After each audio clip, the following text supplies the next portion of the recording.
Vous avez rendez-vous avec moi? Oui. Vous venez avec moi, on va se mettre dans le cabinet? D'accord. Allez-y, entrez, je vous en prie. Je suis le docteur Gilbert, hein. On se connaît pas encore. Oh non, pas du tout. Valentin Gilbert n'a pas encore terminé ses études. Il lui reste 6 mois de stage avant de devenir médecin. Et depuis 3 jours, il travaille dans ce cabinet comme adjoint. Et l'opération, vous m'avez dit, c'est quand? Le 30 mai. Ouais, parfait. Donc impeccable. On commence tout pile à 5 jours, c'est impeccable.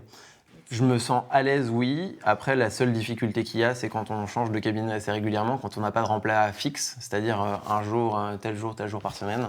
On change régulièrement de cabinet, donc il faut réapprivoiser entre guillemets l'environnement et le cabinet et le logiciel quand il y a besoin et le fonctionnement général. Mais après, il n'y a pas grande différence entre tous les cabinets, quoi.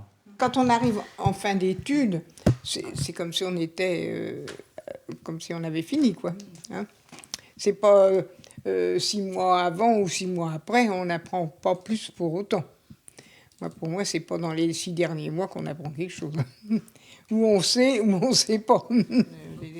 Valentin a été recruté par le docteur Dorion. C'est l'un des premiers médecins à avoir demandé l'autorisation de prendre des adjoints pour le soulager.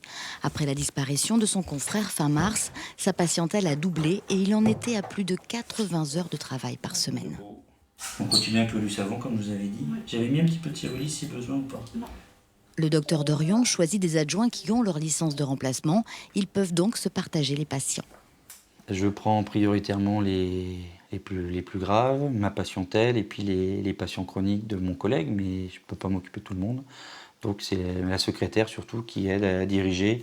Donc des petits renouvellements simples, des choses, je ne sais pas, vous arrivez, vous avez un rhume, vous avez besoin d'un arrêt de travail. Donc on les met prioritairement là sur ces créneaux. Et puis moi je gère le reste.